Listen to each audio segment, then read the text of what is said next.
So now, continuing on with Aristotle and the Poetics, we're now in chapter 9.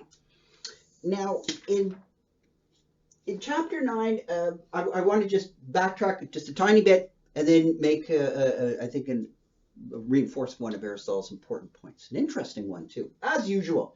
If you recall, the definition of tragedy was a mimesis of action that was serious, complete, and then there were a bunch of subsidiary categories. But, basically, tragedy is imitation, mimesis of something that is serious and complete. And we looked at, serious having magnitude, complete, not missing parts and can't be improved or whatever. By addition, subtraction just ruins it. Okay, go back to previous videos if that's not sounding very familiar. Now, you might think that by saying that we're doing an imitation of an action, you might think that poets are basically just, like when a poet sings about something that's happened, that first off, that they have to sing about things that happen, and they're basically just historians in verse, right? Singing historians. No, that's not what Aristotle thinks. He thinks that the poet is quite free. This is a free-thinking individual, and that poetry, ultimately, yes, it's the mimesis of action, but it's unlimited. That is, it may talk about things that might talk about things that have happened, so it can deal with what may have happened. It could also, of course, deal with things that did happen. So it's got these broad kind of categories that it can be under. So poets could be singing about past events, or they might not be singing about events that have happened at all, but events that might happen. So poets are telling stories, right? And they're verbal, live action. Okay, we've seen all that. But the key thing is that these narrative structures, whatever form they happen to take, when they're in the hands of a poet, they have there's a lot of freedom to them. But again, the historian, no. The historian is there to tell us what happened. As Aristotle says, you could take Herodotus. Here I have a big fat book of Herodotus, right? And you could take all this stuff and say, oh, it's all in prose now, and we could put it into a nice verse form and then sing it. Yeah, we'll go ahead. But Herodotus in verse is still Herodotus the historian. It's still history. Even if you sing it or whistle it or whatever, set it to music, it's still, put it on the stage, whatever, it's still history. So don't get confused by all the external trappings, like, oh, well, if you put it to music and put it on the stage, then it's no, it's still history. So Aristotle is kind of setting out some disciplinary, shall we say, boundaries. The poet has more freedom in the mimesis. The historian really doesn't. They're supposed to essentially get it right.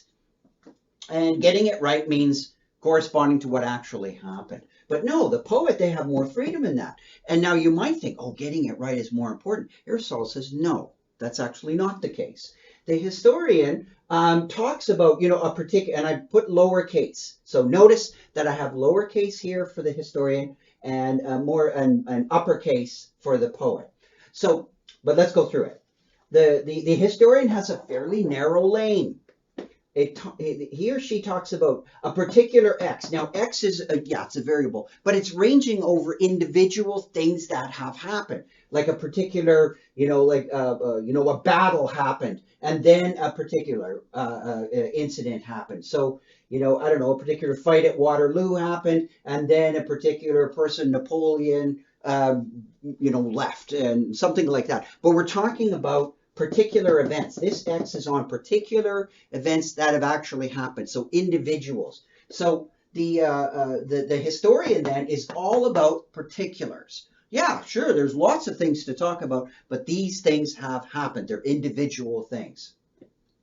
The poet will also talk about individual things, but also be open to possibilities, right? So the poets are all about possibilities. So some imagined X, right? So I have the capital X here, because that's not only could it be about things that did happen, but it's also the poet's freedom to talk about things that may happen, may or may not happen, right? That's the poet's freedom. Poets can sing about the past, and they can sing about possibilities. So that's why I listed sort of this imagined X and then this imagined why happens. Now, in the historian's case, this and then, I guess I should also put the little and then. You know, this can be a complex, but it's a complex of particulars. You know, you dig in and figure out what were the mechanisms that connected this to this, and this too, a complex.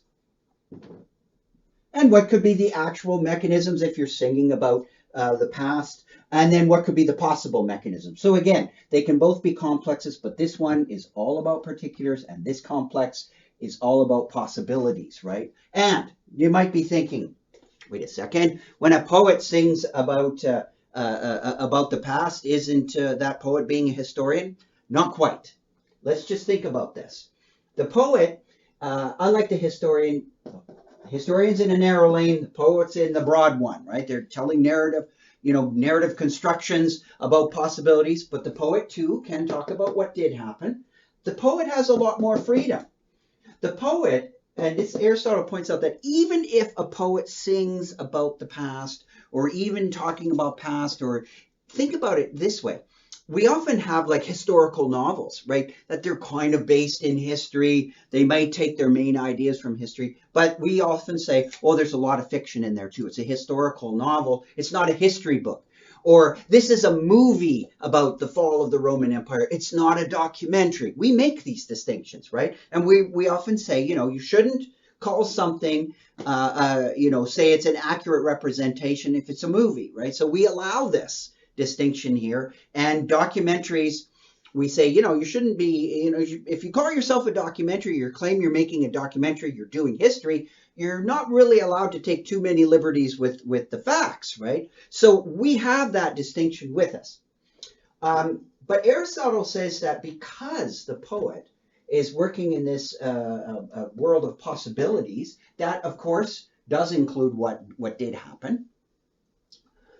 There's a certain amount of freedom and there's applicability. So a poet can take a plot from history and use it. That's being poetic, when you use history. So in other words, Aristotle is saying that historians have to stay in their lane. If, for instance, if a historian says something like, well, this is what happened in the past, and I'm going to now offer my opinions about what's going to happen in what may happen and start talking about possibilities, well, that historian is actually not talking as a historian anymore. That's, in Aristotle's view, well, fine if you want to do that, but you're not talking as a historian, you're talking more as a poet now.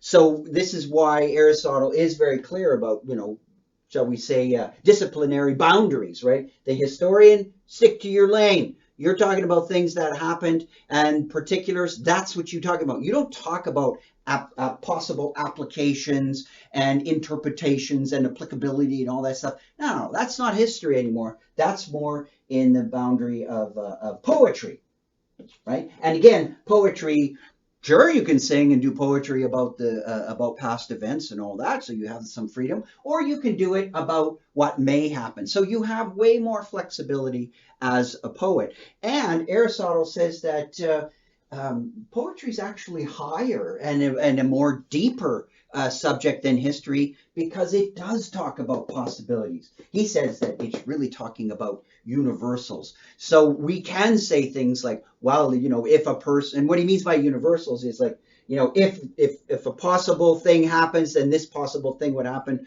then we can make predictions, much like scientists do. They talk in universals, right? If you do this to an element at this temperature, then this will happen. And then we can generalize. So poetry is in the game of generalizing, talking about possibilities, using universals.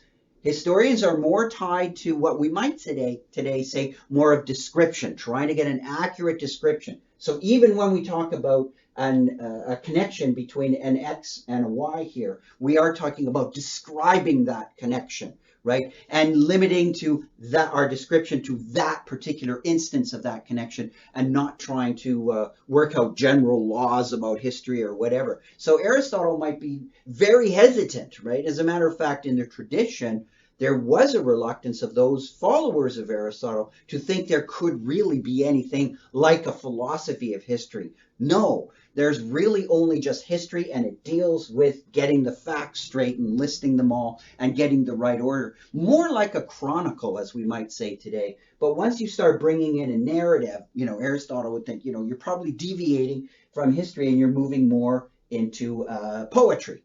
So poetry then, for Aristotle, is an extremely important and very philosophically inclined discourse, whereas history really isn't. Okay, so that kind of puts the emphasis on how important Aristotle thinks poetry is and how vital it is. And you can contrast that with definitely Plato, who's not too thrilled about the poets at all.